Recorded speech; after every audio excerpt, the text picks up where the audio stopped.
नमस्कार. लीनाज फूड मराठीमध्ये मी लीना आपलं स्वागत करते. आज मी तुमच्यासाठी आमरसची रेसिपी घेऊन आलेली आहे. तुम्ही या पद्धतीने आमरस केला तर तो एक नंबरच होईल. चला तर मग आजचा हा आमरस करण्यासाठी लागणारं साहित्य काय काय आहे ते पाहूयात.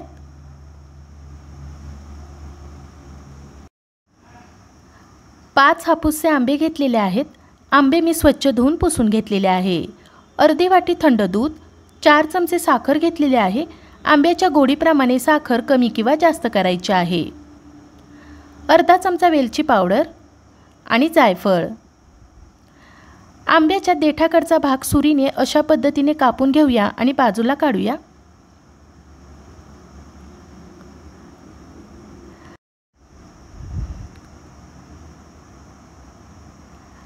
आता सुरीने आंब्याला अशी उभी चीर देऊन त्याची साल काढून घेऊया. असा आंबा चिरून घेतल्याचे फायदे असे आहेत की आंब्याच्या आत बारीक अळ्या असतात किंवा आंब्यावर साखा हा रोग पडतो. साखा हा असा रोग आहे की बाहेरून आंबा चांगला दिसत असला तरी आतून पांढरे डाग असतात. त्यामुळे कधीही सुरीने आंबा चिरून घेतलेला चांगलाच. त्यामुळे आमरस करताना आंबा कधीही पिळून न घेता चिरून घ्यायचा आहे. आंब्याची साल काढून झाल्यानंतर हाताने अशा पद्धतीने त्याचा गर काढून घेऊया. जर तुम्हाला असा हाताने गर काढायला आवडत नसेल तर तुम्ही सुरीने सुद्धा गर काढू शकता. आंब्याची साल आणि कोय एका ताटामध्ये ठेवूया. आता मी तुम्हाला सुरीने गर काढून दाखवते. असंच आंब्याचा देठाकडील भाग कापून घेऊया आणि मधोमध सुरीने चिरून घेऊया. साल काढून घेऊया.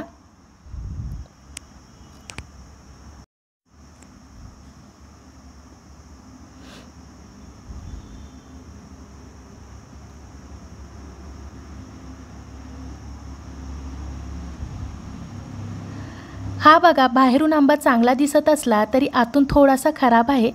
आता मी तेवढासाच भाग कापून घेते. बाकी सगळा आंबा चांगला आहे. आता आपण याचा सुरीने गर काढूया. सुरीने गर काढायचं म्हटलं तर आंब्याचे केसर येतात आणि हे केसर आमरस खाताना बरोबर वाटत नाही. आता याच पद्धतीने बाकीच्या आंब्याचा गर काढून घ्यायचा आहे.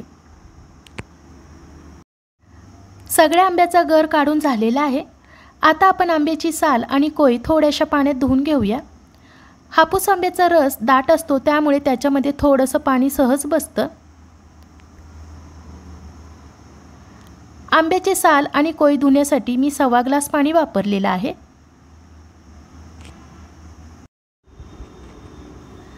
साल आणि कोय धुवून झाल्यानंतर तुम्ही पाहू शकता पाणीसुद्धा किती दाट दिसत आहे.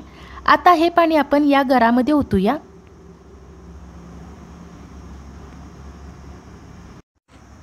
साखर घालूया आणि पळीने आंब्याच्या गुठळ्या फोडून घेऊयात आणि साखरसुद्धा विरघळून घेऊया.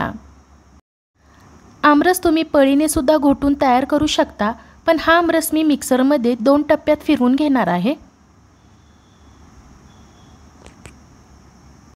हे बघा, पळीने नुसता घोटला तरी आमरस किती दाट दिसतोय. कधी कधी घरामध्ये कुणाला मिक्सरमध्ये फिरवलेला आमरस आवडतो तर कुणाला पळीने घोटलेला आमरस आवडतो. त्यामुळे आमरस मिक्सरमध्ये लावायचा की नाही लावायचा ही चॉईस तुमची आहे. तुम्ही पाहू शकताय आपण मिक्सरमधून आमरस फिरवला तर किती दाट दिसतोय. आता हा आमरस आपण एका स्टीलच्या भांड्यामध्ये काढूया.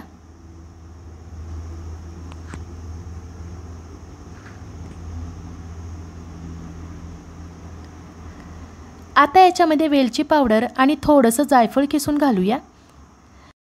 वेलची पावडर आणि जायफळ नसलं तर गोड पदार्थ अपूर्णच आहे.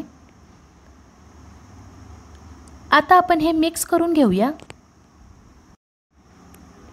आपला आमरस तयार झालेला असला तरी खायला अजून तयार झालेला नाहीये. सगळ्यात शेवटी आपण याच्यामध्ये दूध घालूया. हो, पण दूध सगळ्या आमरसमध्ये घालायचं नाहीये, नाहीतर आमरस आपला काळा पडेल.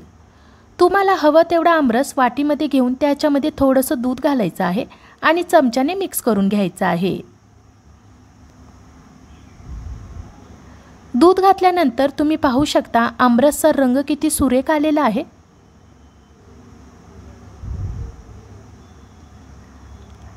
आपला आमरस आता खाण्यासाठी तयार झालेला आहे. तुम्हाला आमरसमध्ये दूध घालायला आवडत नसेल तर तुम्ही दूध वापरले नाही तरी चालेल. हापूस आंब्याचा आमरस चपाती पुरीसोबत खाण्यासाठी तयार झालेला आहे, किंवा तुम्ही हा आमरस थोडा वेळ फ्रीजमध्ये ठेवून जेवण झाल्यानंतर स्वीट डिश म्हणून सुद्धा खाऊ शकता। आजची ही आमरसची रेसिपी तुम्हाला आवडली असेल तर लीनाज फूड मराठीला सबस्क्राईब जरूर करा। धन्यवाद।